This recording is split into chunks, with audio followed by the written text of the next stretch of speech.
स्वागत है दोस्तों आप सभी लोगों का सोलो लेवलिंग के एक नई वीडियो में। तो आज की इस वीडियो में मैं जेजू आइलैंड आर्क को कंप्लीट करने वाला हूं। तो चलिए शुरू करते हैं बिना किसी देरी के। हम लोग काफी सारे शिप्स को देखते हैं जो कि अलग अलग कंट्रीज से आ रही होती है, जेजू आइलैंड की तरफ बढ़ रही होती है ताकि ये सभी लोग जेजू आइलैंड के ऊपर अटैक कर सके। इन शिप के अंदर हंटर्स होते हैं और यहाँ पर अलग अलग रैंक के हंटर्स होते हैं। एस रैंक के हंटर्स, ए रैंक के, डी रैंक के जितने भी हंटर्स होते हैं वो सभी के सभी हंटर्स और हीलर्स यहाँ पर जेजू आइलैंड के ऊपर अटैक करने के लिए आए हुए थे। जो मेनली एस रैंक के हंटर्स होंगे वो तो जेजू आइलैंड के ऊपर जाकर एंट मॉन्स्टर्स को खत्म करने के बाद क्यून मॉन्स्टर को भी खत्म कर देंगे, और बाकी जो हंटर्स हैं वो यहाँ पर एज अ बैकअप का काम करेंगे ताकि कोई दिक्कत होती है तो बैकअप के तौर पर वो लोग भी फाइट के लिए आ सके। तो ये लोग इन लोग की स्ट्रेटेजी होती है। सभी हंटर्स काफी ज्यादा खुश होते हैं क्योंकि यहाँ पर काफी सारे हंटर्स आए हुए होते हैं अलग अलग रैंक के, अलग अलग कंट्रीज से। साउथ कोरिया के जो एस रैंक के हंटर्स मिस्टर बेक, मिस चाइन और बाकी सभी जो लोग होते हैं उन लोगों को देखते हैं जो कि इस समय हेलीकॉप्टर से एंट मॉन्स्टर का जो मेन बेस है वहां पर जाकर उसके ऊपर अटैक करने वाले हैं। तो सभी लोग फुल्ली तैयार होते हैं। इन लोगों के साथ एक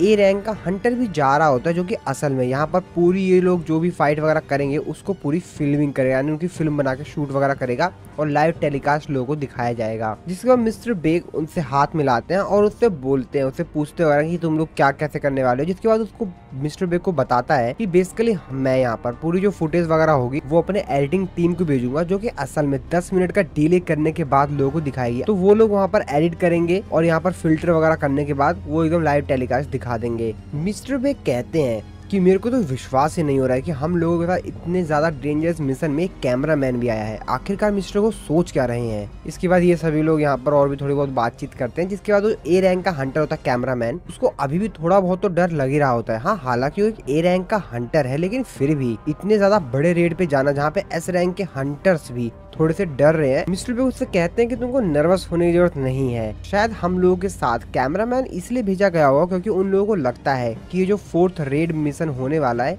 ये काफी अच्छी तरीके से सक्सेसफुल रहेगा। जिस पर वो भी कैमरामैन भी कहता है हाँ चलो ठीक है, थैंक्स। मिस्टर बेग के साथ जो एक एस रैंक का हंटर आया हुआ होता है वो बोलता है कि वैसे ये पहली बार और आखिरी बार होगा कि सिविलियंस एस रैंक के रेड को देखेंगे। साथ ही में हम लोग ऑलरेडी ही 3 बार फेल हो चुके हैं इससे पहले, तो हर कोई काफी ज्यादा दिलचस्पी से देख रहे होंगे कि आखिरकार इस वाले रेड मिशन में क्या होगा। मिस्टर बेग अपने मन में सोच रहे होते हैं कि सच में अगर मैं हकीकत बताऊं तो अगर हम लोग इस मिशन में फेल हो जाते हैं तो हमारी कंट्री को शायद इस दुनिया के अर्थ से ही वाइप्ड ऑफ कर दिया जाए। दुनिया को हीरोज की जरूरत है। सामने हम लोग मिस्टर ब्यूंगू को भी देखते हैं जो कि असल में एक एस रैंक के हीलर है। मिस्टर बेग उससे कहते हैं कि ब्यूंग, मेरे ने सोचा भी नहीं था कि मैं तुमको भी अपने साथ देखूंगा। जिस पे मिस्टर ब्यूंग मिस्टर बेग को थोड़ा सा चिढ़ाते हुए कहते हैं कि हाँ, मेरे को लगा था कि हीलिंग के बगैर कहीं मर ना जाओ, इसलिए मेरे को तुम्हारे साथ आना पड़ा। ये सुनने के बाद मिस्टर बेग उसके ऊपर चिल्लाते हुए कहते हैं कि तुम्हारी तो। ये लोग जेजू आइलैंड के उस जगह पर काफी ज्यादा करीब पहुंच गए होते हैं। मिस्टर ब्यूंग भी यहाँ पर थोड़े से नर्वस होते हैं। दूसरी तरफ जेजू आइलैंड पर हम लोग मिस्टर गोटो रियोजी को देखते हैं जो कि अपने साथियों के साथ वहाँ पर सब कुछ देख रहे होते हैं कि क्या सिचुएशन है वहाँ पर। वहाँ का नजारा देखकर वो समझ जाते हैं यहाँ पर कुछ ना कुछ तो बड़ा कारनामा हुआ है। जिसके बाद वो यहाँ पर सभी लोगों को बताते हैं यहाँ पर क्या हुआ और सभी लोग कहते हैं सभी लोग तैयार रहना। ऊपर हेलीकॉप्टर में मिस्टर बेग, मिस्टर चोई और बाकी सभी लोग जेजू आइलैंड से आ रही जो माना वेव्स होती हैं उसको देखकर काफी ज्यादा हैरान होते हैं। वो कहते हैं इस माना वेव्स की जो इंटेंसिटी है वो तो काफी ज्यादा है। तभी हम लोग देखते हैं कि जेजू आइलैंड पर वो जो बड़ा सा माउंटेन उसमें से काफी सारे एंट मॉन्स्टर इनके हेलीकॉप्टर के ऊपर अटैक करने के लिए काफी ज्यादा तेजी से इनकी तरफ ही बढ़ रहे होते हैं। हेलीकॉप्टर का गेट खुलता है, सामने मिस्टर होते हैं, वो कहते हैं कि चलो शुरू करते हैं। जिसके बाद वो यहाँ पर अपने फ्लेयर स्पेयर का इस्तेमाल करते हैं और काफी सारी आग की लपटें उन मॉन्स्टर्स के ऊपर फेंक देते हैं जिससे आसमान में ही वो जो एंड मॉन्स्टर्स होते हैं वो खत्म हो जाते हैं। मिस्टर ब्यूंग ये देखकर कहते हैं काफी बेहतरीन। जिसमें मिस्टर चोर को कहते हैं अरे नहीं, ये तो कुछ भी नहीं है, अब देखना। जिसके बाद वो फिर से अपनी एक और दूसरी फायर फ्लेम का इस्तेमाल करते हैं और काफी ज्यादा तेजी से और भी जो आ रही मॉन्स्टर्स होते हैं उनके ऊपर डालते हैं और वो सभी के सभी खत्म हो जाते हैं। वो कहते हैं ये था थोड़ा सा इंटरेस्टिंग। जिसके बाद मिस्टर चोई उन सभी लोगों को बताते हैं कि मेरा जो फायर अटैक है वो ए रैंक के डंजन के लिए तो सफिशिएंट है, वहाँ पे जो मॉन्स्टर्स होते हैं उन लोगों के लिए, लेकिन ये जो एंड मॉन्स्टर्स है उनका जो रेजिस्टेंस है वो काफी ज्यादा हाई है और इसीलिए ये मेरे मैजिक को रेजिस्ट कर पा रहे हैं, जिस वजह से मुझे काफी ज्यादा फोर्स का इस्तेमाल करना पड़ रहा है। और फिर मिस्टर चोई हेलीकॉप्टर से कूद जाते हैं, अपनी फायर फ्रेम का इस्तेमाल करके वो जमीन पर नीचे आते हैं, फायर अटैक का इस्तेमाल करते हैं और जितने भी यहाँ पे आसपास एंड मॉन्स्टर्स होते हैं उनको खत्म करते हैं। कहते हैं मजा आ गया। जिसके बाद मिस्टर चोई बाकी सभी लोगों को भी कहते हैं कि तुम लोग हेलीकॉप्टर से नीचे आ सकते हो। इसके बाद बाकी सभी जो लोग होते हैं वो भी नीचे आ जाते हैं। इसके बाद हम लोग एक दूसरे शिप को देखते हैं जो कि होता है डिस्ट्रॉयर नंबर 2 कागा, जिसमें और भी बाकी सभी जो हंटर्स वगैरह होते हैं या मिलिट्री वगैरह होते हैं वो लोग होते हैं। इसके बाद वहाँ पर जो हंटर होता है वो उन लोगों को परमिशन देता है कि वो लोग जैमिंग सिग्नल को एक्टिवेट कर दें। इसके बाद जैमिंग सिग्नल को एक्टिवेट कर दिया जाता है और अब इसकी मदद से जो एंड मॉन्स्टर्स होंगे वो अपनी क्यून को, जो उनकी क्यून उनको हेल्प के लिए बुलाएगी तो उस चीज को वो लोग नहीं सुन पाएंगे। जेजू आइलैंड पर दूसरी तरफ हम लोग जापानीज के जो एस रैंक के हंटर्स होते हैं उनको देखते हैं जो कि यहाँ पर एंड मॉन्स्टर्स को खत्म कर रहे होते हैं। और यहाँ पर काफी सारी टीम बनाई गई होती है जैसे कि ब्रेव टीम, चार्ली टीम और भी अलग अलग टीम। जिसके बाद फिर से हम लोग मिस्टर बेक और उनकी टीम को देखते हैं जहाँ पर मिस्टर चोई जो होते हैं फिर से अपने फ्लेम अटैक का इस्तेमाल करते हैं, फायर अटैक का, और यहाँ पर जितने भी मॉन्स्टर्स होते हैं उनको खत्म कर देते हैं। बेक अपने मन में सोचते हो कहते हैं कि मिस्टर चोई हमारी टीम में है, ये काफी ज्यादा अच्छी बात है। इसके बाद इन लोगों के सामने एक बड़ा सा होल होता है जिसमें मिस्टर चोई कहते हैं चलो चलते हैं। दूसरी तरफ हम लोग जिनुबो को देखते हैं जो कि अपना डेली क्वेस्ट कंप्लीट कर रहा होता है। जिनुबो अपने मन में सोचते हुए कहता है कि वैसे आज तो जेजू आइलैंड का जो रेड है वो स्टार्ट होने वाला था ना, तो क्या मेरे को उसका लाइव ब्रॉडकास्ट जो लाइव टेलीकास्ट हो रहा है उसको देखना चाहिए। वैसे भी साउथ कोरिया एंड जापानीज जो एस रैंक के हंटर्स हैं वो काफी ज्यादा स्ट्रॉन्ग है, तो मेरे को इस चीज पे डाउट नहीं करना चाहिए, वो लोग सब कुछ संभाल लेंगे और मेरे बगैर ही वो लोग इतने ज्यादा कैपेबल है कि उस रेड को सक्सेसफुली कंप्लीट कर सकते हैं अगर सब कुछ प्लान के अकॉर्डिंग होता रहा तो। इसके बाद हम लोग फिर से मिस्टर बेक और उनकी टीम को देखते हैं जो कि काफी ज्यादा तेजी जितने भी यहाँ पर मॉन्स्टर्स होते हैं उनको यहाँ पर निपटा रहे होते हैं, क्यून की तरफ बढ़ रहे होते हैं। तभी ये लोग एक जगह पे पहुंचते हैं जहाँ का नजारा देखकर ये सभी लोग काफी ज्यादा हैरान होते हैं। मिस्टर चोई कहते हैं कि ये देखो, तो इसका मतलब जरूर क्यून आसपास ही होगी। मिस्टर चोई कहते हैं कि ठीक है मैं इन सभी एग्स को खत्म कर देता हूँ। तभी मिस चाइन उनको रोकते हुए कहते हैं वेट एक मिनट, वहाँ पे सामने उस वाले एग को देखो, वो तो काफी ज्यादा बड़ा एग लग रहा है। मिस्टर ब्यूंग भी देखे काफी ज्यादा हैरान होते हैं, वो कहते हैं ये तो किसी भी तरीके से एंड का एग नहीं लगता है, आखिरकार इसमें से क्या चीज निकली है, क्या ये कोई रॉयल गार्ड है। तभी उसके आगे कुछ कह पाते उससे पहले ही मिस्टर बेग उससे कहते हैं कि हमारा जो मेन गोल है वो क्यून को हराना है, बाकी सब कुछ भूल जाओ। जेजू आइलैंड की दूसरी तरफ जो मिस्टर गोटो रियोजी की ब्रेव टीम, उनमें से जो काफी सारे हंटर्स होते हैं वो काफी सारे एंड मॉन्स्टर को मार देते हैं। वो लोग भी काफी ज्यादा खुश हो रहे होते हैं क्योंकि वो लोग काफी ज्यादा तेजी से और काफी आसानी से इन एंड मॉन्स्टर्स को खत्म कर रहे होते हैं। तभी ये लोग देखते हैं कि और भी काफी सारी एंड मॉन्स्टर इन लोगों की तरफ आ रहे हैं और ये सभी लोग काफी ज्यादा खुश हो जाते हैं। कहते हैं वो देखो और भी एंड्स आ रहे हैं, चलो इनको खत्म करते हैं। और तभी उनमें से जो उनके साथ जो दूसरा हंटर आया हुआ होता है उसकी गर्दन कट जाती है, जिनको देखकर बाकी जो हंटर होते हैं वो कहते हैं ये क्या है। और तभी उनमें से एक और जो हंटर होता है उसकी भी गर्दन कट जाती है। और फिर इसी तरीके से यहाँ पर जो तीसरा हंटर होता है वो भी काफी ज्यादा तेजी से एंड मॉन्स्टर के ऊपर अटैक करने के लिए जाता है, लेकिन उससे पहले ही उसकी भी गर्दन कट जाती है और वो भी खत्म हो जाता है। यहाँ पर 3 हंटर एकदम से खत्म हो चुके होते हैं और देखते ही देखते ब्रेव टीम के जो हंटर्स होते हैं वो सभी के सभी मर जाते हैं। इस तरफ हम लोग मिस्टर बेग और उनकी टीम को देखते हैं जिनके सामने काफी सारे एंड मॉन्स्टर आ जाते हैं जो कि बेसिकली क्यून के रॉयल गार्ड्स थे और इनमें से हर कोई एस रैंक के हंटर जितना पावरफुल था।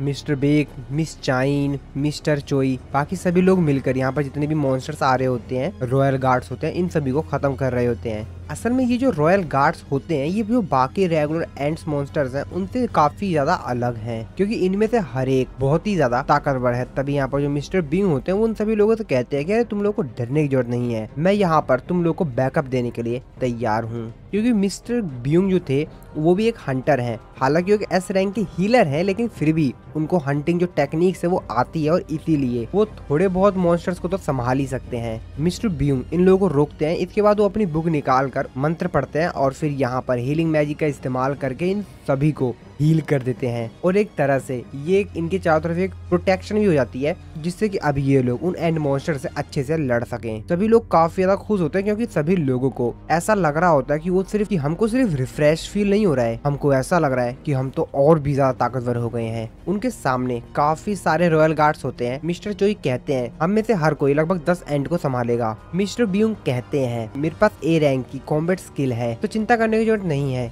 1 या 2 को तो मैं भी संभाल सकता हूँ। तभी मिस्टर बेक कहते हैं कि मैं इतना ज्यादा क्रेजी भी नहीं हूँ कि मैं एक हीलर के ऊपर डिपेंड रहूं, तुम सिर्फ पीछे खड़े रहो और हम लोग को बैकअप देते रहो, इन लोगों को तो मैं संभाल लूंगा। जेजू आइलैंड के दूसरी तरफ जो दूसरी टीम होती है वो लोग ब्रेव टीम के पास जाते हैं क्योंकि उनकी जो आवाज थी वो आ नहीं रही होती है, इसलिए इन लोगों को लगता है कि शायद कुछ गड़बड़ है या कोई दिक्कत हो गई है, तो इसीलिए ये लोग यहाँ पर ब्रेव टीम को चेक करने के लिए आ रहे होते हैं काफी तेजी से। जब वो लोग वहाँ पे जाते हैं तो देखते हैं कि वहाँ पर जो उनके साथी है वो पड़े हुए हैं। उनके पास क्लोज जाने के बाद उन लोगों को पता चलता है कि क्या वो तो मर गए, ऐसा तो हो ही नहीं सकता, इम्पॉसिबल। अब ये लोग काफी ज्यादा हैरान होते हैं कि आखिरकार ये किसने किया। वो लोग कुछ सोच पाते हैं उससे पहले ही बड़ा वाला एंड मॉन्स्टर होता है वो फिर से आता है और इन लोगों को भी खत्म कर देता है। इसके बाद हम लोग फिर से मिस्टर बेक और उनकी टीम को देखते हैं। इन लोगों ने काफी ज्यादा समय लगा दिया होता है इन लोगों से फाइट करने में। तभी मिस्टर चोई कहते हैं कि अरे नहीं, हम लोगों ने सिर्फ 5 मिनट लगाए इन सभी एंड मॉन्स्टर को खत्म करने में, हम लोग तो काफी ज्यादा तेज हैं। मिस्टर बेक अपने मन में सोचते हो कहते हैं ये सब कुछ हो पाया मिस्टर ब्यूंगू की वजह से, क्योंकि उसने हमारे ऊपर जो अपनी हीलर पावर का इस्तेमाल किया था उससे हम लोग और भी ज्यादा ताकतवर हो गए। तभी इन लोगों को अंदर से काफी ज्यादा तेजी से माना वेव्स आ रही होती हैं। इन लोगों को पता चल जाता है कि सामने जरूर क्यून है। ये लोग आगे जा पाते हैं इससे पहले ही मिस्टर बेक कहते हैं कि रुको मैं चेक करके आता हूँ। मिस्टर बेक चेक करते हैं, वो उन लोगों को बताते हैं कि जो क्यून है वो एकदम अंत में है, एकदम लास्ट में है और उसके आगे लगभग 8 गार्ड्स हैं। मिस्टर बेक अपने मन में सोच रहे होते हैं कि जो रॉयल गार्ड्स हैं वो काफी ज्यादा स्ट्रॉन्ग है, वो एस रैंक के हंटर जितने पावरफुल हैं, तो हम लोगों को इन लोगों के ऊपर तेजी से अटैक करने को खत्म करना पड़ेगा। इन लोगों के साथ जो हंटर आया वो होता है वो कहता है कि मिस चाइन मैं क्यून को देखता हूँ, आप गार्ड्स को देखिए। मिस चाइन भी कहते हैं हाँ बिल्कुल ठीक है। फिर मिस्टर चोई भी यहाँ पर अपनी फायर अटैक का इस्तेमाल करते हैं और उन मॉन्स्टर्स को खत्म करने लग जाते हैं। बाकी सभी जो हंटर्स आए हुए होते हैं वो लोग भी अपना अपना काम कर रहे होते हैं और इन मॉन्स्टर्स को खत्म कर रहे होते हैं। साथ ही में यहाँ पर जो मिस्टर बेक होते हैं वो भी अपने मॉन्स्टर फॉर्म में ट्रांसफॉर्म हो जाते हैं, जो की काफी ज्यादा खतरनाक दिख रहे होते हैं, जिसको देखकर मिस चाइन अपने मन में सोचते हो कहती है ओ तो मिस्टर बेक की यही है बीस्ट फॉर्म। इनके साथ जो हंटर आया हुआ होता है वो क्यून की तरफ काफी ज्यादा तेजी से बढ़ रहा होता है और मिस चाइन से कहता है कि मिस चाइन आप तैयार है ना, इन लोगों को आप संभाल लीजिए, मैं क्यून के पास जा रहा हूँ। मिस चाइन भी कहती है हाँ बिल्कुल ठीक है। जिसके बाद मिस चाइन अपने क्वेक ऑफ प्रोवेगेशन टेक्निक का इस्तेमाल करती है, जिससे वो काफी सारे मॉन्स्टर्स को एक ही बार में काफी सारे मॉन्स्टर्स को निपटा देती है। जिसके बाद वो हंटर क्यून के ऊपर काफी ज्यादा तेजी से अटैक करता है। दूसरी तरफ इन लोगों के साथ जो ए रैंक का हंटर कैमरामैन आया हुआ होता है वो अपने मन में सोचते हो कहता है कि असली लड़ाई तो अब शुरू हुई है। उसके हेडफोन में उसको बताया जाता है कि हम लोगों ने अभी अभी 80% ऑफ व्यूअरशिप जो रेटिंग है उसको पास कर लिया है, तुमको काफी ज्यादा क्लोज जाकर और भी बेटर एंगल देना होगा हम लोगों को। तभी वो आगे जाकर और भी बेटर एंगल दे पाता है। उससे पहले ही वहाँ पर मिस्टर ब्यूंग आ जाते हैं, उसकी गर्दन पकड़ते हैं, उसको पीछे करते हैं और कहते हैं कि तुमको मालूम है ना तुम एक एस रैंक के डंजन के अंदर हो और वो भी बॉस लायर में, यहाँ पर तुम्हारी जिंदगी की कोई भी रिस्पॉन्सिबिलिटी नहीं लेगा और अगर तुम थोड़ा सा पीछे रहो तो शायद तुम बच सकते हो, क्योंकि असली लड़ाई तो अब शुरू होने वाली है। कैमरामैन भी देखकर काफी ज्यादा हैरान होता है, अपने मन में सोचते हो कहता है लोग हमेशा कहते हैं कि जो एक हीलर होता है उसके पास कोई भी कॉम्बैट स्किल नहीं होती है, यानी कि वो फाइट वगैरह नहीं कर सकता है, लेकिन ये बिल्कुल झूठ है, क्योंकि मेरे को इसकी जो माना वेव्स फील हो रही है उससे मैं क्लियर कर सकता हूँ कि ये मेरे से भी ज्यादा ताकतवर है फाइटिंग में और मैं एक ए रैंक का हंटर हूँ, यानी कि ये मेरे से काफी ज्यादा पावरफुल है। हम लोग मिस्टर गो को देखते हैं जिनकी वाइफ उनसे कहती है कि वो लोग क्यून के पास पहुंच गए हैं, बस वो लोग उसको हराने वाले हैं, आ जाओ फटाफट देख लीजिए। लेकिन मिस्टर को कहते हैं कि नहीं मेरे को कोई भी इंटरेस्ट नहीं है। हम लोग बाकी सभी लोगों को देखते हैं जो कि काफी ज्यादा ध्यान से इस बैटल को देख रहे होते हैं, क्योंकि अभी लास्ट पार्ट हो चुका है इस फाइट का। लाइव टेलीकास्ट करने वाले जो लोग होते हैं वो भी काफी ज्यादा खुश होते हैं, क्योंकि उनकी जो रेटिंग थी वो 85% से भी ज्यादा हो गई थी। वो लोग काफी ज्यादा खुश होते हैं क्योंकि ये एक नया रिकॉर्ड होता है। इस तरफ हम लोग मिस्टर बेक और उनकी टीम को देखते हैं जो कि क्यून के ऊपर एक साथ चारों तरफ से अटैक कर देते हैं। साथ में मिस्टर ब्यूंग जो होते हैं इन सभी लोगों को अपनी हीलिंग पावर का इस्तेमाल करके साथ में हील कर रहे होते हैं, साथ ही में और भी ज्यादा ताकतवर बना रहे होते हैं और ये लोग काफी ज्यादा तेजी से क्यून के ऊपर अटैक करते जा रहे होते हैं। क्यून जो होती है वो सोच रही होती है कि सबसे पहले इनके हीलर को ही खत्म करते हैं, लेकिन वो लोग कहते हैं इतनी आसानी से तुम हमारी हीलर के ऊपर अटैक नहीं कर पाओगी। तभी मिस्टर चोई काफी ज्यादा तेजी से अपने फायर अटैक से उसके ऊपर अटैक करने वाले होते हैं और कहते हैं सभी लोग पीछे हट जाओ और काफी ज्यादा तेजी से अपना फायर अटैक करते हैं। इन लोगों ने क्यून को लगभग खत्म ही कर दिया होता है, बस क्यून मरने ही वाली होती है। लेकिन तभी उन लोगों को कुछ एहसास होता है, कहते हैं ये क्या था। वो लोग भी काफी ज्यादा हैरान होते हैं। मिस्टर बिग कहते हैं कि ये कुछ तो और तो था, ये हो क्या रहा है। तभी जो नंबर 2 की कागा शिप होती है डिस्ट्रॉयर, जिसमें मिस्टर सागामितो बैठे होते हैं, वो कहते हैं मिस्टर गोटो वो लोग दोबारा से टनल के अंदर जा रही हैं। जिसपे मिस्टर गोटो रियोजी कहते हैं कि क्या जैमिंग सिग्नल काम नहीं कर रहे क्या। जिसपे वो कहते हैं हाँ शायद जैमिंग सिग्नल काम नहीं कर रहे हैं, आखिरकार ये चल क्या रहा है यहाँ पर। हम लोग देख पाते हैं यहाँ पर जो एंड्स होते हैं उनको सिग्नल आने लग गया होता है अपने क्यून की तरफ से कि उन क्यून को खतरा है, और इसलिए सारे जो एंट मॉन्स्टर्स होते हैं वो काफी तेजी से अपनी क्यून की तरफ टनल में जा रहे होते हैं। मिस्टर बेग और उनकी जो टीम होती है अभी भी क्यून से फाइट कर रही होती है। जिसके बाद मिस्टर चोई जो होते हैं अपने मैजिक का इस्तेमाल करके फ्लेम प्रिजन चारों तरफ बना देते हैं टनल के, जिससे कि जो नॉर्मल एंट मॉन्स्टर्स होंगे वो लोग उसको ब्रेक करके अंदर नहीं आ पाएंगे और उससे पहले ही डिस्ट्रॉय हो जाएंगे। तभी मिस्टर बेग को एहसास होता है कि बहुत ज्यादा तेजी से माना वेव्स आ रही होती हैं। वो अपने सामने देखते हैं तो वहाँ पर एक सिर्फ मॉन्स्टर होता है, सिर्फ एक एंट बीस्ट होता है, जिसको देखकर वो अपने मन में सोचते कहते हैं कैसे आखिरकार एक सिंगल बीस्ट के पास इतनी ज्यादा पावरफुल स्ट्रेंथ कैसे हो सकती है। मिस चाइन भी इस स्मेल को बर्दाश्त नहीं कर पा रही होती है और अपनी नाक बंद कर लेती हैं ताकि उसकी स्मेल ना पाए। वो अपने मन में सोचते हो कहती हैं कि आखिर कैसे इतनी ज्यादा पावरफुल एनर्जी इसमें से निकल रही है, मैं तो विश्वास ही नहीं कर पा रही हूँ। ये कोई नॉर्मल बीस्ट नहीं है, ये जरूर बहुत ही ज्यादा ताकतवर है। बाकी सभी जो हंटर्स होते हैं वो भी उसकी पावर एनर्जी को देखकर काफी ज्यादा हैरान होते हैं। अपने मन में सोच रहे होते हैं कि हमको इसको जल्द से जल्द हराना होगा क्योंकि हम इसकी पावर के आगे टिक नहीं पाएंगे। वो बीस्ट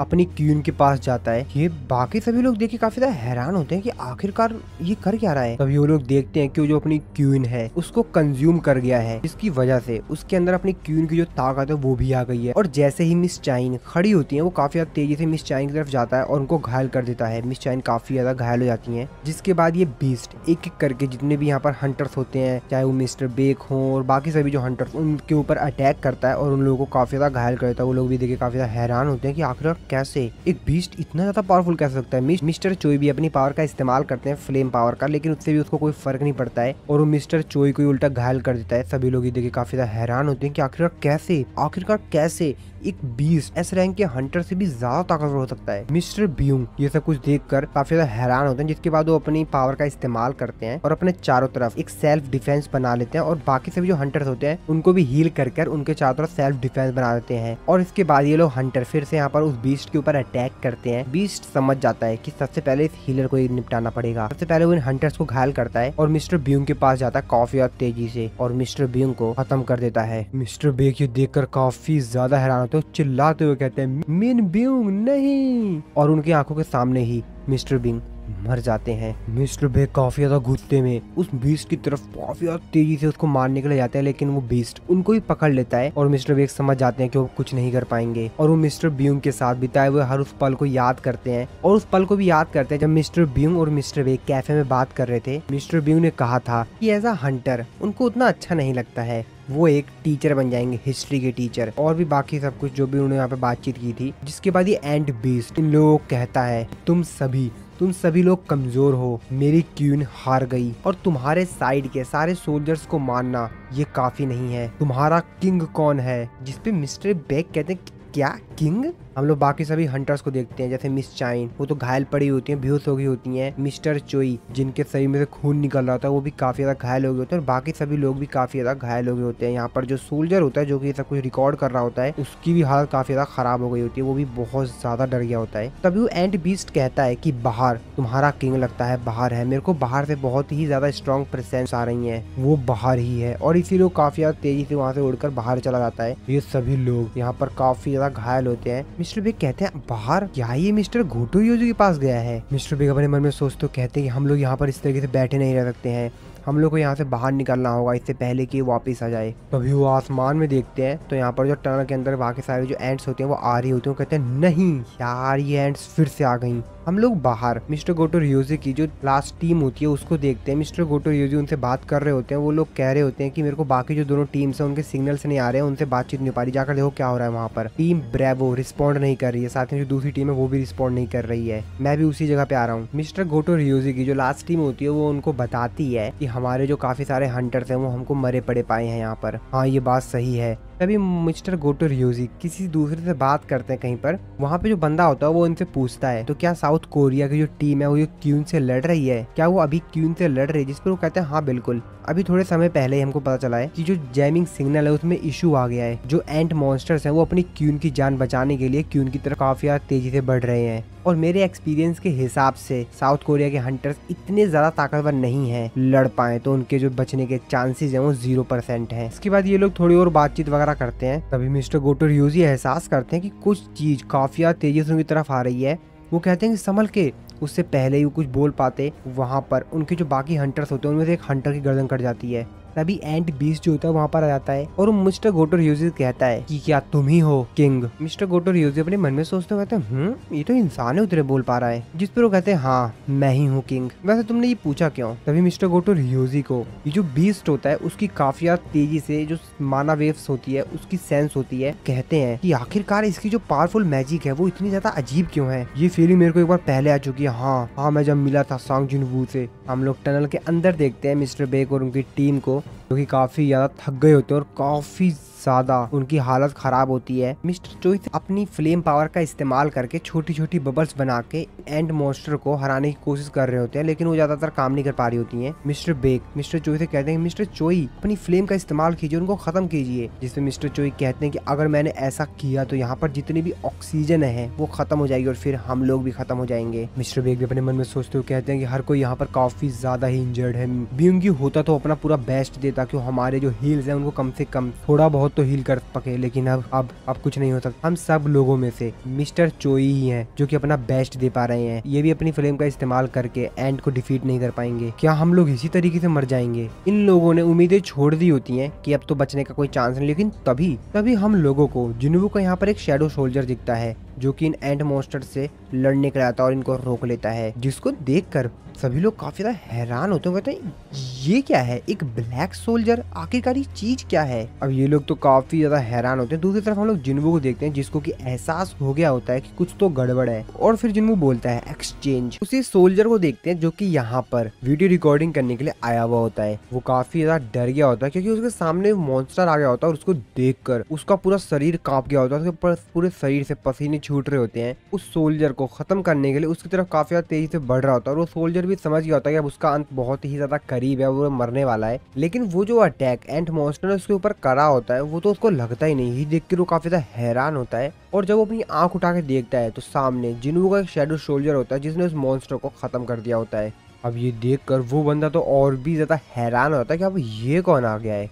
दूसरी तरफ हम लोग KMS हेडक्वार्टर को देखते हैं जहाँ से सब कुछ लाइव टेलीकास्ट सभी लोगों को दिखाया जा रहा था। वहाँ का जो मैनेजर होता है वो काफी ज्यादा हैरान होता है। वो कहता है क्या हमारे सारे एस रैंक के हंटर्स सिर्फ एक सिंगल एंड मॉन्स्टर से हार गए? उनका असिस्टेंट उनको बताता है कि सर फोन लाइन पे काफी सारे व्यूअर्स हमको कॉल कर रहे हैं और वो पूछ रहे हैं कि आखिरकार इस तरीके से लाइव टेलीकास्ट रोक क्यों दिया गया और इसीलिए बार बार वो लगातार फोन किए जा रहे हैं। तो उसका जो चीफ होता है वो उसके ऊपर चिल्लाते हुए कहता है क्या तुम क्या चाहते हो कि हम लाइव टेलीविजन पर हंटर्स को इस तरीके से मरता हुआ दिखाएं? अरे नहीं यार, क्या ये सब कुछ इसी तरीके से खत्म हो जाएगा? तभी वहाँ पर दूसरा एम्प्लॉय होता है वो कहता है कि सर अभी सीन पर कोई जस्ट यहाँ पर अभी कोई आया है सीन पर, ये देखिए। जिसको देखकर उसका जो चीफ होता है कहता है क्या? वो सभी से कहता है कि लाइव के लिए रेडी हो जाओ, हम लोग फिर से लाइव करेंगे, जल्दी फटाफट तैयार हो जाओ। तभी उसका एम्प्लॉय कहता है कि सर अगर इस तरीके से हम लोग डायरेक्टली लाइव हो गए तो हम किसी भी प्रकार का डिले नहीं दिखा पाएंगे। अगर वहाँ पर कुछ भी गलत होता है तो हम उसको एडिट नहीं कर पाएंगे, सब कुछ लाइव दिखाया जाएगा। जिस पर उसका चीफ उसको चिल्लाते हुए कहते हैं क्या मतलब है तुम्हारा? लाइव टेलीकास्ट एकदम से रुक गया, इससे भी बुरा कुछ हो सकता है क्या? कुछ भी हो दिखाओ, जल्द से जल्द सब कुछ लाइव कर दो, इससे कोई भी फर्क नहीं पड़ता वहाँ पर क्या होता है, सब कुछ लाइव दिखाओ। जिसके बाद हम लोग टेलीविजन पर जिन्वू को देखते हैं जो कि अपनी शैडो आर्मी को लेकर वहाँ पर आ गया होता है। इसके बाद हम लोग फिर से डंजन का सीन देखते हैं। शैडो सोल्जर आयरन को बुलाता है और वो आयरन को बोलता है कि आयरन इनको खत्म कर दो। जिसके बाद आयरन अपनी पावर का इस्तेमाल करता है और देखते ही देखते सामने जितने भी एंट मॉन्स्टर्स होते हैं उनको एक ही झटके में खत्म कर देता है। जिन्वू से कहता है काफी अच्छा काम किया तुमने। इसके बाद जिन्वू जाता है, अपने दोनों डैगर निकालता है और काफी तेजी से जाता है उन मॉन्स्टर्स को खत्म कर देता है। और ये सब कुछ देखकर मिस्टर बेक, मिस्टर चोई और बाकी सभी लोग काफी ज्यादा हैरान होते हैं, भाई ये क्या चल रहा है यहाँ पर। और जिन्वू तो उन सभी मॉन्स्टर्स को काफी ज्यादा आसानी से खत्म कर रहा होता है और उसके जो बाकी शैडो सोल्जर्स होते हैं वो भी उसकी मदद कर रहे होते हैं उन मॉन्स्टर्स को मारने में। जिसके बाद जिन्वू थोड़ा सा शांत होता है, वो कहता है कि अब समय आ गया है कुछ बेहतर दिखाने का। जिसके बाद जिन्वू बोलता है अराइज, और वहाँ पर जितने भी मरे हुए एंट मॉन्स्टर्स होते हैं वो दोबारा से जिंदा हो जाते हैं। जिसको देखकर वहाँ पर जो सोल्जर होता है वो कहता है ये यहाँ पर चल क्या रहा है। तभी उनको जो चीफ होता है उसको फोन पर कहता है कि वहाँ पर चल क्या रहा है, मेरे को तुम एक्सप्लेन करो कि पूरी कंट्री तुमको देख रही है।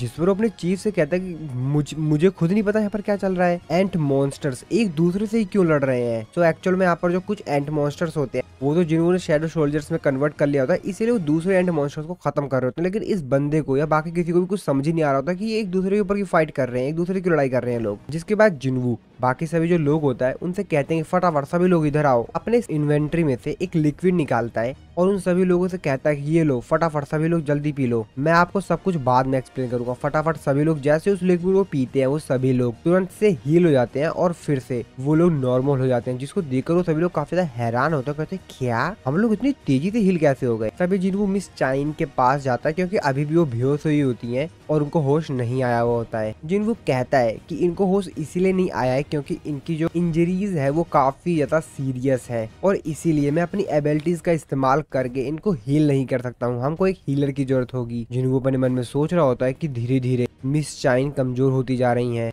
तभी जिन्वू उन लोगों से कहता है कि हम लोग को यहाँ से जल्द निकलना होगा। वो लोग भी कहते हैं हाँ हाँ बिल्कुल बिल्कुल, चलो चलो जल्दी निकलते हैं। तभी वहाँ पर जो मेन एंट मॉन्स्टर होता है वो यहाँ पर आ जाता है। वो इन लोगों से कहता है कि तुम्हारा किंग बाहर नहीं है, जरूर तुम्हारा किंग कोई और है, मिस्टर बेग। उसको यहाँ पर देखकर कहते हैं क्या अगर ये वापस आ गया तो इसका मतलब ये है कि गोटोरियोजी मारा गया। जो एस रैंक का हंटर कोच में आया हुआ होता है जिन्वू उससे बोलता है कि आप मिस चाइन का ध्यान रखिए, इसको मैं देखता हूँ। जिस पर वो उसको जिन्वू को मना करता है और बाकी सभी हंटर भी उसको मना करते हैं। कहता है सांग जिन्वू नहीं। जिन्वू अपने मन में सोचते हुए कहता है कि ओ तभी गोटो रियोजी की जो शैडो है उसको मैं डिटेक्ट नहीं कर पा रहा था क्योंकि इस बंदे ने उनको खत्म कर दिया है। जिसके बाद एंट मॉन्स्टर जिन्वू से बोलता है कि क्या तुम इंसानों के किंग हो, क्या तुम वही हो। जिन्वू कहता है क्या एक इंसेक्ट बोल सकता है। वो एंट मॉन्स्टर जिन्वू के काफी ज्यादा करीब रहता है लेकिन जिन्वू के शकल पर उसके शरीर से बिल्कुल भी नहीं लग रहा होता कि वो डर रहा है। वो तो उसके सामने ऐसे खड़ा होता है जैसे कि मतलब कुछ हो ही नहीं रहा है यहाँ पर। तो इसके बाद हम लोग 5 मिनट पहले का समय देखते हैं। जो कि लाइव टेलीकास्ट देख रहे होते हैं वो लोग भी हैरान होते हैं क्योंकि एकदम से जो लाइव टेलीकास्ट ये लोग देख रहे थे वो रुक गया था। सभी लोग काफी ज्यादा हैरान होते हैं। वो कहता है ये चल क्या रहा है यहाँ पर। तभी न्यूज में भी यही बात चल रही होती है कि आखिरकार इस तरीके से कैसे उन लोगों ने बंद कर दिया लाइव टेलीकास्ट। जिसके बाद हम लोग जापानीज हंटर एसोसिएशन के चेयरमैन मात्सुगुमोतो को देखते हैं। वो उनको बताता है कि साउथ कोरिया की जो टीम है वो अभी भी जिंदा है। ये बात सुनकर कहते हैं क्या। इसके बाद हम लोग जिन्वू के घर का सीन देखते हैं जहाँ पर जिन्वू की जो मॉम होती है वो उसकी सिस्टर को बुला के बोलते हैं कि टीवी क्यों नहीं चल रहा है। ये टीवी चलते चलते एकदम से बंद हो गया है। जिस पर जिन्वू की सिस्टर जिन्हा बोलती है अच्छा ठीक है मैं एक मिनट आती हूँ। और फिर वो फटाफट अपने रूम में जाती है, अपने फोन में लाइव टेलीकास्ट देखते हुए देख के काफी ज्यादा हैरान होते हैं। कहते क्या। इस तरफ हम लोग हंटर एसोसिएशन में मिस्टर गो को देखते हैं जो कि लाइव टेलीकास्ट देख रहे होते हैं और वो जिन्वू को लाइव टेलीकास्ट पर देख कर कहते हैं ये तो सांग जिन्वू है और वो भी काफी ज्यादा जोश में जाते हैं। इसके बाद हम लोग फिर से जेजू आइलैंड के उसी टनल में देखते हैं जहाँ पर जिन्वू और उस एंट मॉन्स्टर के बीच फाइट हो रही होती है। और वो जो एंट मॉन्स्टर होता है वो जिन्वू को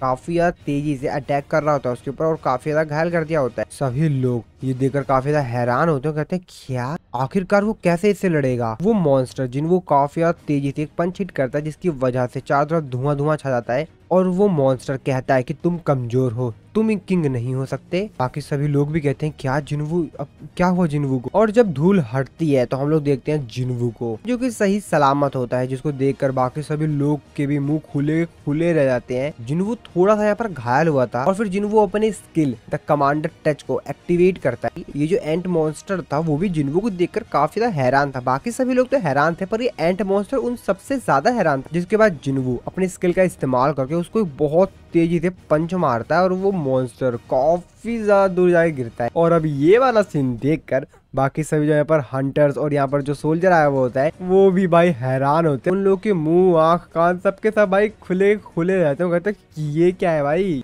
मिस्टर मै जो होते हैं वो मिस्टर चोई और मिस्टर बेग से कहते हैं कि क्या आप दोनों पक्का श्योर है ना कि मिस्टर सांगजिन वू एक मेज टाइप का हंटर है। मिस्टर बेग कहते हैं हाँ मेरे को मालूम तो था कि ये पावरफुल है, लेकिन मैंने कभी सोचा नहीं था कि वो इतना ज्यादा ताकतवर होगा। जिनवू उस एंट मॉन्स्टर को देखता है जो कि फिर से खड़ा हो गया होता है और जिनवू की तरफ ही आ रहा होता है। जिनवू अपने मन में सोचते हुए कहता है कि इस एंट मॉन्स्टर की जो बॉडी है वो थोड़ी सी ताकतवर है, क्योंकि इसके जो एक्सोस्केलेटन्स हैं वो थोड़े से ताकतवर हैं। ये तो मजा आएगा। एंट मॉन्स्टर जिनवू के ऊपर अटैक करता है, लेकिन जिनवू को तो घंटा फर्क नहीं पड़ता है। जिनवू फिर से उसको हिट देता है और वो बेचारा फिर से काफी ज्यादा दूर चला जाता है। यहाँ पर जो सोल्जर होता है उसको भी यहाँ पर जो माना वेव्स रिलीज हुई होती है अभी अभी, उसको तो एहसास हो जाता है कि भाई वो कुछ भी नहीं है। अपने मन में सोचते हो कहता है कि मैं एक ए रैंक का हंटर हूँ, लेकिन फिर भी ये जो माना वेव्स है वो बहुत ही ज्यादा पावरफुल थी भाई। एंट मॉन्स्टर पीट पीट के उसकी भी हालत खराब हो गई होती है। वो भी कह रहा होता इतनी ज्यादा ताकत कैसे है इसके पास, मैं तो इससे हार जाऊंगा यार इसी तरीके से अगर मैं लड़ता रहा तो। कौन है आखिरकार ये इंसान। जिनवू फिर से काफी ज्यादा तेजी से उस एंट मॉन्स्टर की तरफ आ रहा होता है। वो एंट मॉन्स्टर अपने मन में सोचते कहते नहीं ये फिर से आ रहा है, और जिनवू उसके करीब आता है और फिर से एक पंच हिट करता है। अब वो बेचारा और भी यहाँ दूर जाके गिरता है। लेकिन यहाँ पर एक चीज होती है, ये जो एंट मॉन्स्टर होता है वो जिनवू के चेहरे पर एक कट लगा देता है। जिस कट लगाया हुआ होता है उसके चेहरे पर एक्चुअल में एक पॉइजन होता है, और जिनवू भी समझ जाता है कि एक पॉइजन है। तो असल में ये एक पैरालाइज पॉइजन होता है जो कि इस एंट मॉन्स्टर के पास था। एंट मॉन्स्टर जिनवू से कहता है कि इंसान तुमने काफी बेहतर ट्राई किया, तो अब मरो। और जिनवू के ऊपर काफी ज्यादा तेजी से अटैक करने के लिए जाता है और वहीं पे सीन कट हो जाता है। जिसके बाद हम लोग शिप के ऊपर देखते हैं जहाँ पे मिस्टर गोटो रियोजी के जो टीममेट्स होते हैं उनके साथी होते हैं वो आपस में बात कर रहे होते हैं। उनमें तो जो गर्ल हंटर होती है वो मिनोरू नाम के जो हंटर होता है उससे पूछती है कि मेरे को मिस्टर सुगुमितो की तरफ से कॉल आया था, आखिरकार वहाँ पर हुआ क्या था। जिस पर वो उसको बताता है कि हम जीत नहीं सकते। वो काफी ज्यादा डर रहा होता है। वो कहता है कि एस रैंक के हंटर्स उनको तो तुम भूल ही जाओ, अगर हम इंसानों की पूरी पॉपुलेशन को कंबाइन भी कर दें तो शायद ही हम उसके खिलाफ खड़े हो पाए, उससे लड़ पाए, जीत पाए उस बीस्ट से। मिस्टर गोटो रियोजी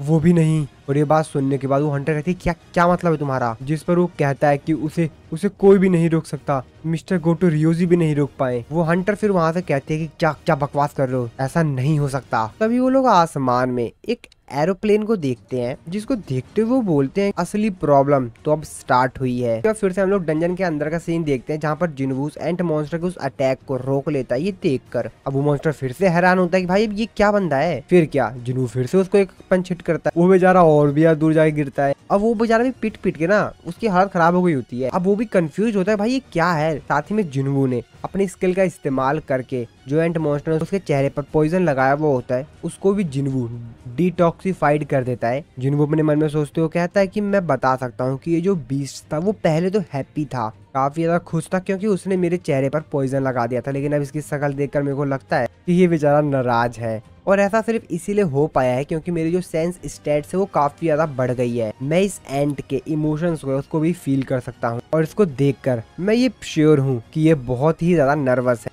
हालांकि मेरे टीममेट्स भी नर्वस है। और तभी जिनवू को याद आता है मिस चाइन, क्यों कहते अरे नहीं ये लड़ाई जल्द से जल्द मेरे को खत्म करनी पड़ेगी। जिनवू काफी ज्यादा तेजी से एंट मॉन्स्टर की तरफ जाता है उसको हिट करने के लिए, लेकिन तभी वो एंट मॉन्स्टर वहां से डिसअपीयर हो जाता है, जिसको देखकर बाकी सभी लोग भी काफी ज्यादा हैरान होते हैं। कहते हैं क्या ये कहाँ पर गायब हो गया, वो कहाँ चला गया। जिनवू भी हैरान होता है कि वो एकदम से कहाँ पे गायब हो गया। तभी जिनवू नोटिस करता है कि वो तो हवा में उड़ गया काफी ज्यादा तेजी से। एंट मॉन्स्टर जो कि अपने मन में सोच रहा होता है ये मेरे पॉइजन से भी बच गया, इसके पास मेरे से ज्यादा स्ट्रेंथ है और मैं अपना समय सिर्फ बर्बाद कर रहा हूँ इससे लड़ने में। मेरी जो मेन स्ट्रेंथ है वो है मेरी स्पीड, तो क्यों ना मैं उसका इस्तेमाल करके इसके ऊपर अटैक्स करूं। वो जिनवू से कहता है कि खेलने का समय अब खत्म हुआ, और जिनवू भी अपने डैगर्स को निकाल कर रेडी होता है उसकी पिटाई करने के लिए। और फिर इन दोनों में एक बहुत तगड़ी फाइट होती है, लेकिन इसी लड़ाई के बीच में और भी जो नॉर्मल एंट मॉन्स्टर्स होते हैं वो भी आ जाते हैं, लेकिन जिनवू अपने शैडो सोल्जर्स का इस्तेमाल करके उन सभी को भी निपटाना शुरू कर देता है। बाकी सभी लोग जो होते हैं वो भी काफी ज्यादा हैरान होते हैं कि आखिरकार जिनवू इस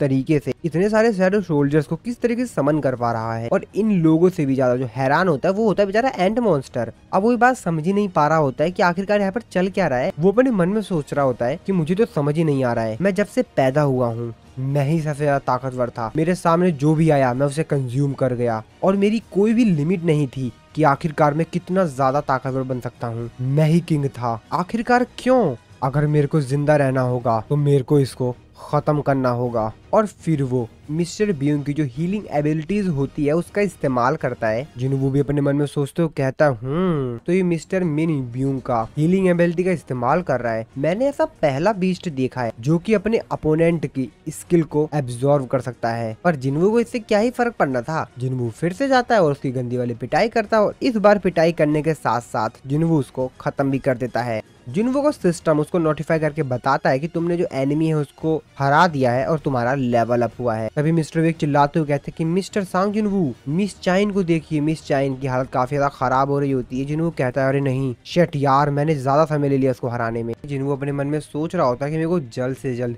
हीलर को ढूंढना होगा, क्योंकि मेरी जो शैडो एक्सचेंज स्किल है उसकी भी थोड़ी सी लिमिट है और अभी भी मैं उसका इस्तेमाल नहीं कर सकता हूँ क्योंकि उसमें भी थोड़ा सा समय है। और मेरे को ये भी कंफर्म नहीं है कि मेरी जो शैडो एक्सचेंज स्किल है उसमें मैं किसी दूसरे इंसान को अपने साथ एक जगह से दूसरी जगह पर टेलीपोर्ट करवा सकता हूँ या नहीं, क्योंकि मैंने इससे पहले कभी अभी तक ये टेस्ट नहीं किया है। और अगर मैं काइजल के ऊपर बैठकर यहाँ से जाने का ट्राई करता हूँ तो आधे रास्ते में ये मारी जाएंगी। मुझे जल्द से जल्द हीलर ढूंढना होगा। लेकिन यार मेरे शैडो सोल्जर आर्मी में भी तो कोई हीलर नहीं है और यहाँ पे आसपास भी कोई हीलर नहीं है। तभी जिन्वू को कुछ याद आता है और फिर तुरंत जिन्वू यहाँ पर जो सोल्जर कैमरे से रिकॉर्डिंग कर रहा होता है उसको बोलता है कि एक्सक्यूज मी, क्या तुम अपने कैमरे को कुछ सेकंड के लिए बंद करोगे। जिस पर उससे सवाल पूछता है कि क्यों। जिन्वू उससे कहता है कि चुपचाप बंद करोगे या मैं इसको तोड़ दूं। और डर के मारो कहता है हाँ ठीक है मैं कर देता हूँ। वो अपने मन में सोच रहा था कि आखिरकार इसने एकदम से ही कैमरे को बंद करने के लिए क्यों कहा है। तभी जिन्वू अपने शैडो सोल्जर से बोलता है कि जल्दी जाओ मिस्टर मिन यूंग की बॉडी ढूंढ के लाओ। और फिर थोड़ी देर बाद आयरन जो होता है वो मिस्टर मिन ब्यूंग की बॉडी को ले आता है। जिसके बाद जिन्वू अपने मन में सोचते हो कहता है कि क्या ये इस पे वर्क करेगा, चलो मैं कोशिश करता हूँ। मिस्टर बेक जो कि काफी ज्यादा चिंतित होते हैं कि आखिरकार जिन्वू अब इसके साथ क्या करने वाला है। मिस्टर बेक जिन्वू से कहते हैं मिस्टर सांग जिन्वू आप क्या करने की कोशिश कर रहे हैं। जिसके बाद जिन्वू अपनी शैडो एक्सट्रैक्शन स्किल का इस्तेमाल करता है। तो जिन्वू जैसे पहली बार ट्राई करता है और अराइज बोलता है तो वर्क ही नहीं करती है। जिसके बाद जिन्वू फिर से ट्राई करता है लेकिन फिर से फेल हो जाता है। जिन्वू अपने मन में सोचते हो कहता है कि नहीं, मेरे पास यही एक मात्र और लास्ट ऑप्शन है, इसके अलावा मेरा कोई भी ऑप्शन नहीं है। मेरे को किसी भी हाल में ये करना ही होगा। अब मुझे नहीं मालूम कि क्यों नहीं वर्क कर रहा है, लेकिन मेरे को पूरी कोशिश करनी होगी क्योंकि यही वो इंसान है जो कि इनको जीवित कर सकता है। जिसके बाद जिन्वू लास्ट बार ट्राई करता है और बोलता है अराइज। और फाइनली मिस्टर बिन म्यूंग की जो बॉडी होती है वो जिन्वू की शैडो सोल्जर में ट्रांसफर हो जाती है। जिसको देखकर मिस्टर बिग चिल्लाते हुए कहते हैं मिस्टर सॉन्ग जिन्वू, आपने अभी अभी ब्यूंग के साथ क्या किया है।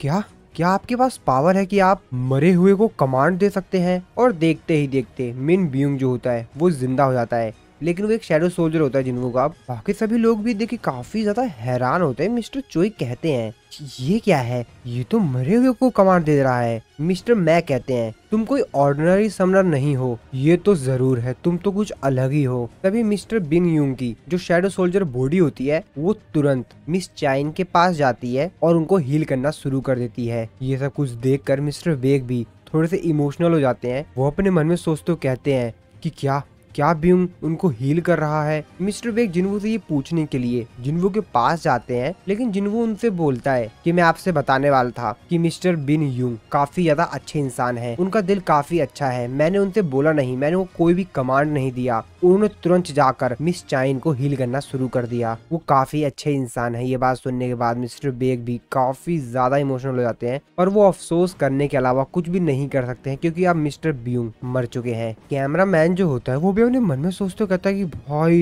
ये तो मरे हुए को भी समन कर लेता है, मेरे पास बोलने के लिए कुछ भी नहीं है। अब मैं समझा इन्होंने मेरे को कैमरा बंद करने के लिए क्यों कहा था, क्योंकि अगर लोगों को ये पता चल गया तब तो बहुत बड़ा भूचाल आ जाएगा। मिस्टर चोई भी अपने मन में सोचते हो कहते हैं कि जैसे जैसे बैटल आगे बढ़ रही है ये और भी ज्यादा पावरफुल होता जा रहा है। आखिरकार इसकी जो फाइटिंग एबिलिटीज है, इसकी जो एबिलिटीज है वो कितनी ज्यादा पावरफुल है। मिस्टर बेक जिन्वू से कहते हैं कि मैं तुमसे एक रिक्वेस्ट करना चाहूंगा कि तुम मिस्टर ब्यूंग को आने वाली जितनी भी फाइट्स हैं, बैटल्स हैं, उनमें इन्वॉल्व मत करना क्योंकि वो वायलेंस से हेट करते थे। तो प्लीज इनको फाइट के लिए दोबारा से मत लाना। जिसपे जिन्वू मिस्टर बेक से कहता है ये दूसरी बार है तुमने मेरे कंधे पर हाथ रखा, लेकिन फर्क ये है कि इस बार तुमने मेरे को कोई ऑर्डर नहीं दिया। चिंता मत करो, मैं तुम्हारी रिक्वेस्ट एक्सेप्ट करता हूँ, मैं इनको आज के बाद कभी भी इस्तेमाल नहीं करूंगा। जिसके बाद जिनवू मिस्टर बीइंग को बोलता है कि टर्मिनेट एक्सट्रैक्शन। इसका मतलब अब ये है कि मिस्टर बीइंग जो है वो जिनवू की एक शैडो सोल्जर अब नहीं है। और ये देखकर मिस्टर बेकर चेहरे पर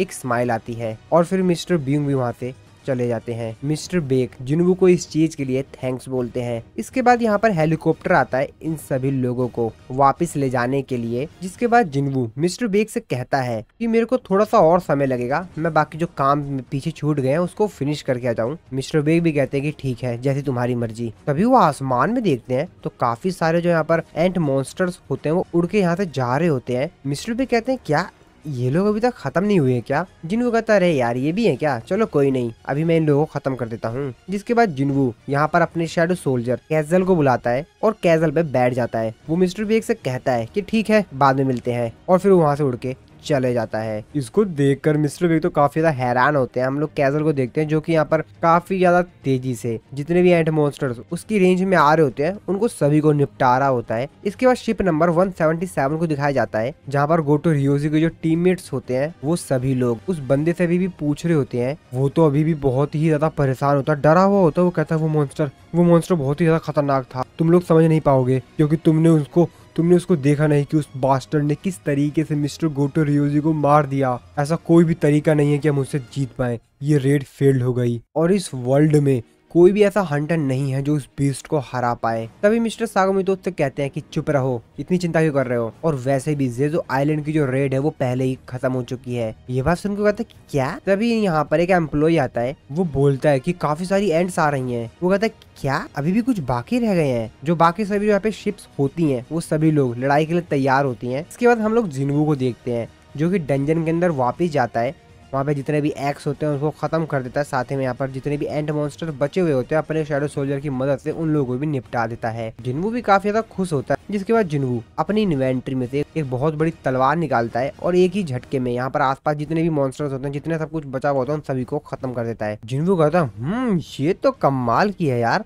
मैं तो अपनी इन्वेंट्री में वैसे ही बहुत सारे सामान रखा हुआ हूँ, मैं तो उनको इस्तेमाल भी नहीं करता हूँ, मेरे को उनका इस्तेमाल करते रहना चाहिए। अगले सीन में फेडरल ब्यूरो ऑफ हंटर के डायरेक्टर को दिखाया जाता है, डेविड ब्रेनॉन को। तो यहाँ पर जो माइकल कॉर्नर होता है वो डेविड से बोलता है वैसे क्या आपने ये वीडियोस देखी? वो जिनवू की वीडियोस क्लिप दिखा रहा होता है उसको। वो कहता है कि अब ये क्या चीज है, जिसपे वो हंटर बोलता है कि हाँ मैंने ये वीडियो बहुत बार देखी। माइकल से बोलता है कि माइकल तुम जानते हो? जिस पर माइकल बोलता है हाँ वैसे क्या एक हंटर हजारों बीस्ट को समन करके उनको कमांड दे सकता है? क्या ऐसा हो सकता है सर? और मेरे को लगता है कि साउथ कोरिया में ऐसा जो टैलेंट है वो सिर्फ वेस्ट हो रहा है। साउथ कोरिया उनके लिए बहुत ही ज्यादा छोटी कंट्री है। जिस पर डेविड भी कहता है हाँ मैं तुम्हारी इस बात से सहमत हूँ, लेकिन हम क्या कर सकते हैं। जिसके बाद वो उसको फाइल देता है। इस फाइल के अंदर सांग जिनवू की सारी डिटेल्स हैं। जिसके बाद इन लोगों के बीच में थोड़ी बहुत और बातचीत होती है और जो माइकल होता है वो डेविड को सारी बातें बताता है जो भी इस फाइल में होती है, किस तरीके से सांग जिनवू के किस तरीके से बड़े बड़े हंटर्स को निपटा दिया और भी जो भी यहाँ पर इंसिडेंट हुए होते हैं उन सबके बारे में। ये बात सुनने के बाद डेविड कहता है तो ये बात है, चलो ठीक है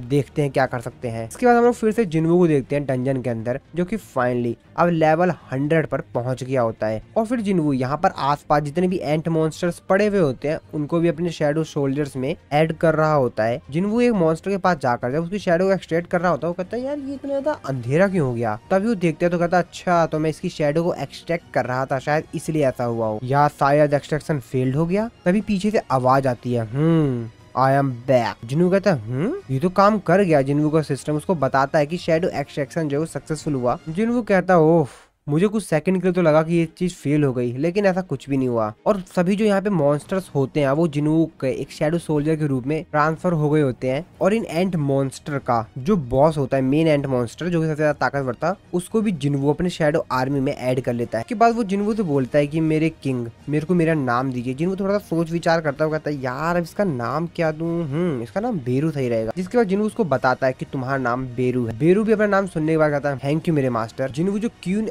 एंड मॉन्स्टर होती है उसके पास जाता है उसकी शैडो को एक्सट्रैक्ट करने के लिए। और जैसे ही अराइज बोलता है, आसपास जितने भी उसके शैडो सोल्जर होते हैं, जो मॉन्स्टर्स बने होते हैं शैडो, वो सभी के सभी जिन्हों के ऊपर अटैक करने के लिए आ रहे होते हैं। जिन्हों कहता है यार 1 मिनट, मेरी पावर इनके ऊपर कमजोर हो रही है क्या? तभी जो बेरू होता है वो जिन्हों को बताता है कि एक्चुअल में जो क्वीन है इनकी ही पावर इनहेरिट की गई है। तो जो क्वीन है वो पूरी कॉलोनी पर रूल करती है। इस पे जिन्हों कहता है अच्छा, तो इसका मतलब ये है कि जब तक क्वीन जिंदा रहेगी तब तक इसके पास पावर है कि ये एंट्स को कमांड कर। बेरू कहता है हाँ बिल्कुल, क्वीन की जो माना होती है वो वैसे तो कम होती है और क्वीन की जो माना है वो ज्यादातर समय रिप्रोडक्शन के लिए ही इस्तेमाल की जाती है। और यही वजह है कि इसके पास कम माना है और अब इसकी जो बॉडी है वो रिप्रोड्यूस नहीं कर सकती है। जिन्हों कहता है फिर तो ये लड़ाई में काम ही नहीं आएगी। बेरू कहता हाँ आपने सही कहा मेरे मास्टर। जिस पे जिन्हों कहता है चलो ठीक है, तो इसका मतलब ये है कि जो कमांडर्स हैं मेरे को इनकी जरूरत नहीं है। और वो सभी को जितने भी यहाँ पर कमांडर्स होते हैं मॉन्स्टर नॉर्मल वाले, उनको कहता है कि टर्मिनेट एक्सट्रैक्शन और अपने शैडो आर्मी में से उनको रिमूव कर देता है। इसके बाद जिन्वू अपने जो शैडो आर्मी होती है उनके पास जा रहा होता है, जो की यहाँ पर जितने भी जरूरी स्टोन होते हैं उनको कलेक्ट कर रहे होते हैं। जिन्वू उन लोगों को बोलता है की ये स्टोन कलेक्ट करने की कोई भी जरूरत नहीं है, इनको रहने दो, क्योंकि जेजू आइलैंड के रिकंस्ट्रक्शन के लिए और जितने भी यहाँ पर डैमेजेस हुए हैं उनकी भरपाई करने के लिए ये उन लोगों के लिए जरूरी है। ये बात सुनने के बाद जिन्वू की जो शैडो आर्मी होती है तो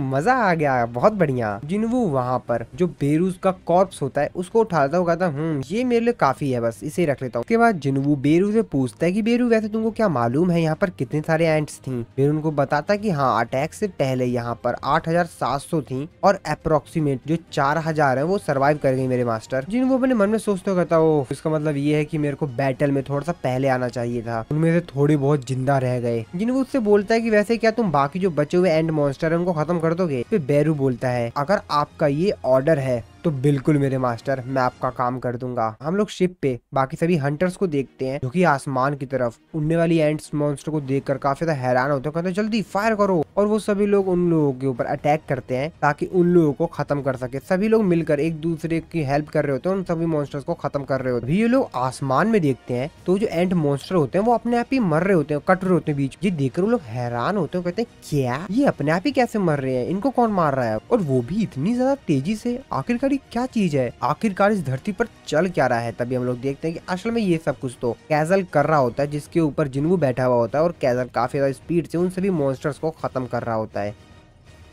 साउथ कोरिया में से सभी एंट मॉन्स्टर्स जो कि बच गए थे उनको खत्म करने में लगभग 2 दिन लगे, और कुछ एंट मॉन्स्टर्स चाइनीज कंट्री के एरिया में भी पहुंच गए थे, जहां पे चाइनीज कंट्री के शिप्स होते हैं वो उनको खत्म करने के लिए पहुंच गए होते हैं। वो शिप उनके ऊपर अटैक नहीं करते हैं, बल्कि उन लोगों की जगह एक हंटर होता है जो उन सभी एंट मॉन्स्टर्स मारने के लिए तैयार होता है और फिर उन लोगों के ऊपर अटैक करके उनको खत्म कर देता है। हालांकि हमको इस हंटर का चेहरा नहीं दिखाया गया था, लेकिन वो हंटर बोलता है ये सभी बीस्ट्स तो सिर्फ नॉर्मल हैं। सांग जिन्वू इन एंड मॉन्स्टर से फाइट करने के बाद भी जिंदा है, मतलब कुछ बात तो है। इसके बाद अगले सीन में स्कैवेंजर गिल्ड के गिल्ड मास्टर थॉमस एंड्रे को दिखाया जाता है, जहाँ पर उनके एक असिस्टेंट लायरा उनके पास आती है और उनसे बोलती आपको क्या लगता है सर इसके बारे में? तो वो लोग भी यहाँ पर जिन्वू की बातें कर रहे थे, क्योंकि पूरे न्यूज में पूरी दुनिया के जितने भी न्यूज चैनल होते हैं इसी चीज को कवर अप कर रहे होते हैं कि किस तरीके से जिन्वू ने यहाँ पर उस मॉन्स्टर को खत्म कर दिया। थॉमस एंड्रे बोलता है कि मिस्टर वांग और सांग जिन्वू एक इंसिडेंट की वजह से कनेक्टेड है, और ऐसा हो सकता है कि वांग डोंग सू के जो ओल्डर ब्रदर था उसका मर्डर सांग जिन्वू ने किया हो, और इसीलिए मिस्टर वांग डोंग सू अपना बदला लेने की सोच रहा है। और अगर ये बात सही भी हो कि ये सब कुछ हुआ था तो सांग जिन्वू से मिलना थोड़ा सा कठिन होगा। लायरा उनसे पूछती है कि अगर वो दोनों फाइट करेंगे तो आप क्या करेंगे? थॉमस एंड्रे कहता है लायरा तुम जानती हो मिस्टर वांग डोंग सू स्कैवेंजर गिल्ड की प्रॉपर्टी है और स्कैवेंजर गिल्ड मेरा है, और मैं ऐसे किसी को भी नहीं छोड़ता हूँ जो कि मेरी प्रॉपर्टी के साथ छेड़खानी करने की कोशिश करता है, यहाँ तक कि वो गवर्नमेंट ही क्यों ना हो। तो जेजू आइलैंड के इस रेड में जो टनल था उसके अंदर जितने भी आइटम्स, जितने भी क्रिस्टल्स, जो कुछ भी उन मॉन्स्टर्स को मरने के बाद बचे थे, वो उन सभी को इकट्ठा करने के लिए यहाँ पर काफी सारे लोग आए हुए थे। तो हेलीकॉप्टर से यहाँ पर सभी लोग नीचे उतर जाते हैं, जो भी हंटर्स वगैरह होते हैं। तो इनमें से जो हंटर होता है वो अपनी स्टोरी यहाँ पर सुना रहा होता है, अपनी बड़ी तारीफ कर रहा होता है तो उसका जूनियर बोलता आपकी कहानी सुन के मेरे को काफी ज्यादा मोटिवेशन मिला। और जब ये लोग यहाँ पर सर्च कर रहे होते हैं कि कहाँ कहाँ पे आइटम्स पड़े हुए हैं, तभी इन लोगों के ऊपर कुछ एंट मॉन्स्टर अटैक कर देते हैं। लेकिन उनमें से जो एक हंटर होता है वो उस एंट मॉन्स्टर को खत्म कर देता है। एक्चुअल में ये लीडर होता है इन लोग। तभी ये लोग देखते हैं कि वहाँ पर एक बहुत बड़ा सा इंसान आ गया होता है, जिसको देखकर सभी लोग काफी ज्यादा डर जाते हैं कि आखिरकार अभी ये कौन है। तभी उनका लीडर पूछता है कि तुम कौन हो। लोग आपस में बात करने लगते हैं, क्या ये कोई इंसान है या कोई मैजिक बीस्ट। रुको रुको, फायर मत करना। इनका लीडर भी कहता है हाँ हाँ रुको रुको रुको, पहले हमको इससे बात कर लेने दो, अभी इसके ऊपर शूट मत करना। तभी वो बंदा आकर इन लोगों को कुछ बोलता है। ये सभी लोग देख के काफी ज्यादा हैरान होते हैं, कहते हैं क्या एक बीस्ट बोल सकता है। तभी वो एक चुटकी बजाता है और जैसे चुटकी बजाता है इन सभी के माइंड में कुछ होता है और ये सभी लोग देखते ही देखते यहाँ पर बेहोश हो जाते हैं। तभी इन लोगों के पीछे से एक और बंदा आता है। फिर ये लोग आपस में बात करने लग जाते हैं यहाँ पर कि क्या तुमको चेक करना चाहिए। हाँ, मेरे को उसकी पावर थोड़ी बहुत तो महसूस हुई थी, उसकी पावर काफी ज्यादा थी। मुझे नहीं मालूम कि आखिरकार क्यों वो इंसानों की मदद कर रहा है।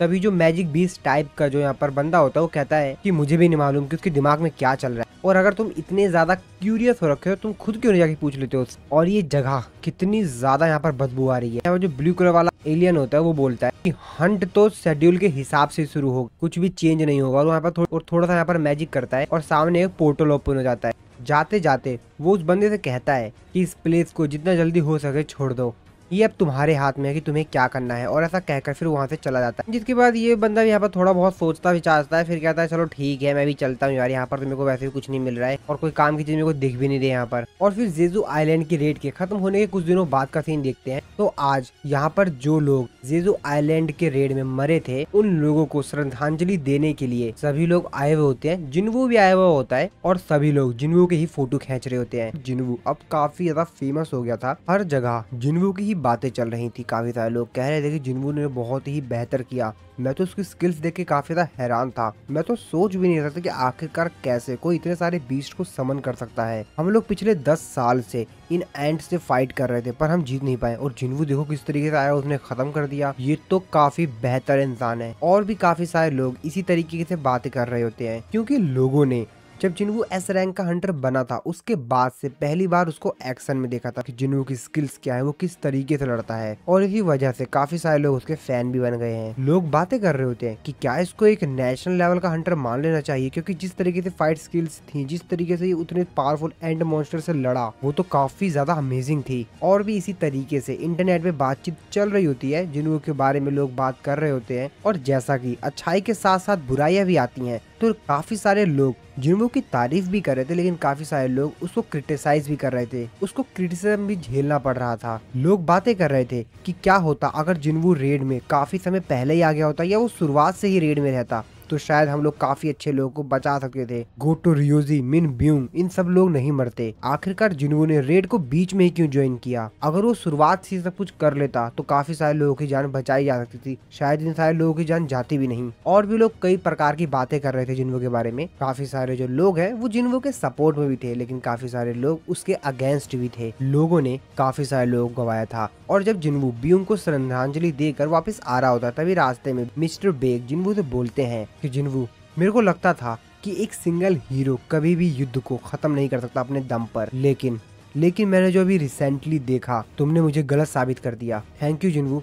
तो मिस चाइन की भी जान बच गई होती है। तो मिस चाइन जिन्वू की तरफ देखती है, जिन्वू भी उनकी तरफ देखता है, और फिर मिस चाइन पत्नी भाई क्यों शर्माने लग जाती हैं। अब जिन्वू उनको देख कर कहता है भाई इन्हें क्या हो गया। अब वो भी बेचारा कंफ्यूज होता है कि अब मैं क्या बोलूं। तो 5वें जेजू आइलैंड की रेड में टोटल 4800 हंटर्स ने पार्टिसिपेट किया था, और उन हंटर्स में से 727 ऐसे हंटर्स थे जो कि रीअवेक्ड हुए थे, और उनमें से 64 अवेक्ड हंटर्स और 32 सिविलियंस मारे गए। हालांकि लोग तो इसमें भी काफी सारे मारे गए, लेकिन जो हमने प्रीवियस अटेम्प्ट्स किए थे जेजू आइलैंड पे रेड करके, जो पहले 4 रेड्स किए थे, उनके कंपैरिजन में इस बार जो 5th रेड थी इसमें काफी कम लोग मारे गए हैं। इसके बाद हम लोग कुछ देर बाद का सीन देखते हैं, जहाँ पर मिस्टर गो और जिन्वू आपस में बात कर रहे होते हैं। वो बैठे हुए होते हैं। मिस्टर गो जिन्वू से बोलते हैं, तो तुम्हारी प्लानिंग है कि तुम अपना खुद का गिल्ड खोलोगे। वैसे मैं तुमको बता दूं कि एक सर्टिफाइड एस रैंक के हंटर को गिल्ड मास्टर लाइसेंस की कोई भी जरूरत नहीं होती है। तुम एसोसिएशन को अगर सिर्फ एक फोन कॉल भी कर दोगे तो तुम्हारा काम हो जाएगा, बाकी सब कुछ मैं देख लूंगा। जिन्वू उनसे बोलता है कि ठीक है। जिन्वू अपने मन में सोच रहा होता है ओह,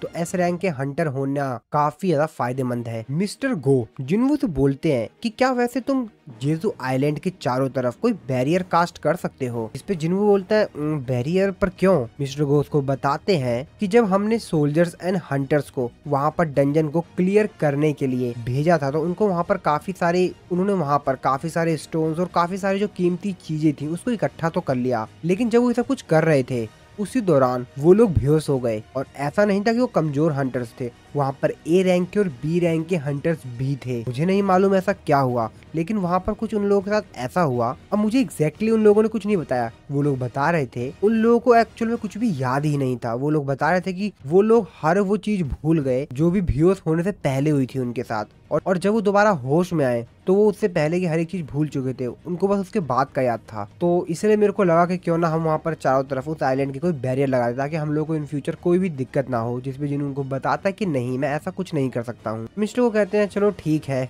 मेरे को ऐसा लगा ही था। जिनू उनसे बोलता है कि वैसे क्या हंटर्स ने आपको कुछ और बताया? मिस्टर को कहते हैं कि नहीं, जैसा कि मैंने तुमको बता दिया था कि वो लोग बेहोश हो गए थे उससे पहले का उन लोगों को कुछ भी याद नहीं है, तो उन लोगों ने शायद तुम्हें कुछ बताया भी नहीं। जिन वो अपने मन में सोच रहा होता है कि या एंड्स ने अपने पीछे कुछ ट्रैप्स छोड़ दिए हैं, आखिरकार वो क्या चीज होगी। मिस्टर गो और जिनू जब बातें कर ही रहे होते हैं तभी एसोसिएशन का जो एक मेंबर होता है वो मिस्टर गो के पास आता है, उनको बताता है कि आपसे कोई गेस्ट मिलने के लिए आया, जिस पर मिस्टर गो कहते हैं चलो ठीक है मैं आता हूँ। और जिनू से बोलते हैं मेरा एक गेस्ट समय से पहले ही आ गया है तो मेरे को चलना चाहिए। जिनू को उसका समय देने के लिए थैंक्स बोलते हैं, जिसपे जिनू कहता है कि अरे नहीं आप कोई प्रॉब्लम नहीं है, और फिर मिस्टर गो वहाँ से चले जाते हैं।